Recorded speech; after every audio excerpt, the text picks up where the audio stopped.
코링크 P에 대한 주담 대출도 있었습니다. 이거 관련해서는 두 가지 의혹이 있는데요. 정경심 교수 관련되어서 조범동 씨에 도피 자금으로 20억 대출해 준 거 아니냐라는 의혹 한 가지.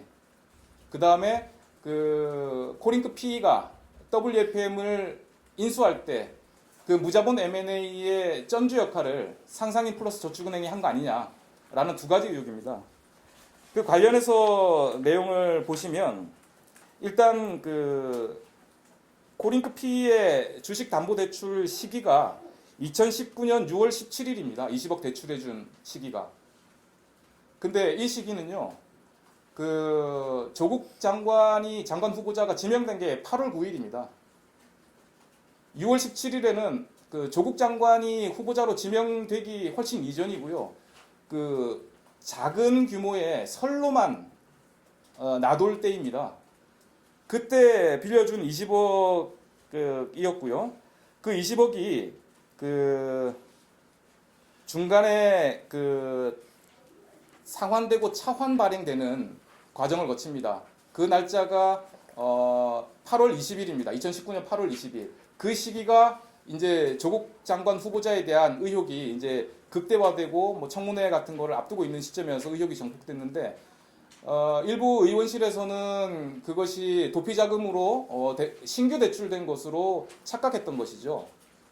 그 신규 대출이 아니라 그 대출 경위를 보면 WFM이 6월 17일 대출을 받을 때 WFM이 아니죠. 코링크 P가 주식 담보 대출을 받을 때 담보로 제공한 것이 WFM 주식인데요. WFM 주식을 실물로 담보 제공을 합니다. 저축은행에. 그래서 그 실물을 상상인 플러스 저축은행 측이 통제할 수 있는 방식으로 보관을 하고 있는 상태에서 전자증권 제도가 2019년 9월 16일 전면 시행하게 됩니다. 전자증권 제도가 시행이 되면 실물로 가지고 있던 주식들은 모두 다 예탁원에 위탁을 해야 되는 상황이고요. 그래서 2019년 8월 19일 상상인 저축은행은 코링크 측에다가 WFM 주식을 계좌에 예탁원에 입고를 하고 질권 설정을 할 것을 요구를 합니다. 근데 코링크 P는 그걸 거절을 하였습니다.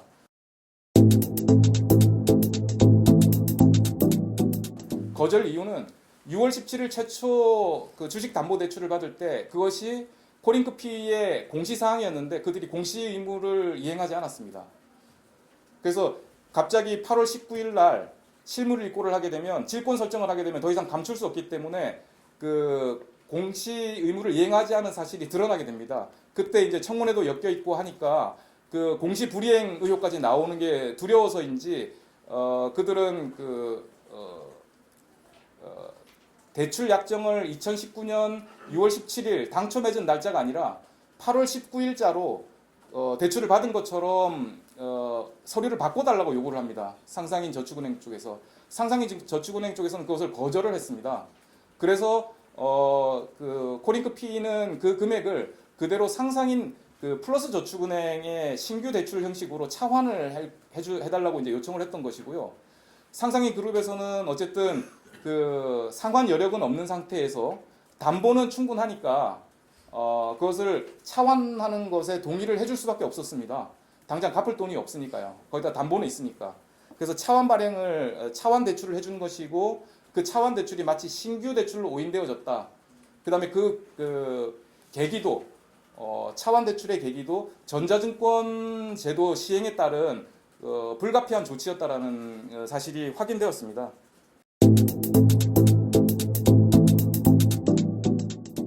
그리고 그 이후에 8월 20일 날 그래서 차환 대출 약정을 맺은 이후에 8월 28일 날 주가가 폭락을 하게 됩니다. 코링크 관련된 사모펀드 의혹이 증폭되면서 그래서 주가가 하락하였기 때문에 담보 비율에 하회하게 되어서 상상인 저축은행은 반대 매매를 내보내게 됩니다.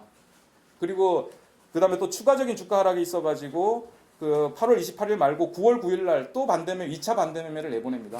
그래서 9월 11일 날 최종적으로 20억 원을 반대 매매를 통해서 상환받게 됩니다.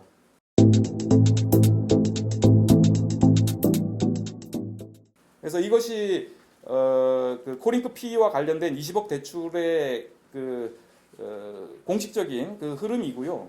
그래서 그 여기서 이제 주목할 것은 그겁니다. 상상인이 코링크 P의 실소유주라면 그 반대 매매를 통한 담보권 실행 방법은 굉장히 그 주가 하락 위험이 크고 해서 코링크의 손해가 확대되는 방식입니다. 그럼에도 불구하고 반대 매매를 실행했다라는 거, 실소유주라면 그 손실을 끼치면서 할 이유가 없죠. 그 다음에 그 공시 위반에 대한 부분도 실소유주라면 감추는데 조력을 했어야죠. 근데 그 대출 계약을 공시 위반을 숨기기 위한 은폐 계약을 맺어달라고 했을 때 바로 상상인은 거절했습니다. 그리고 공시 의무 이행하라고 공문까지 바로 그 시점에 8월 20일 날 코링크 P에 보내게 됩니다.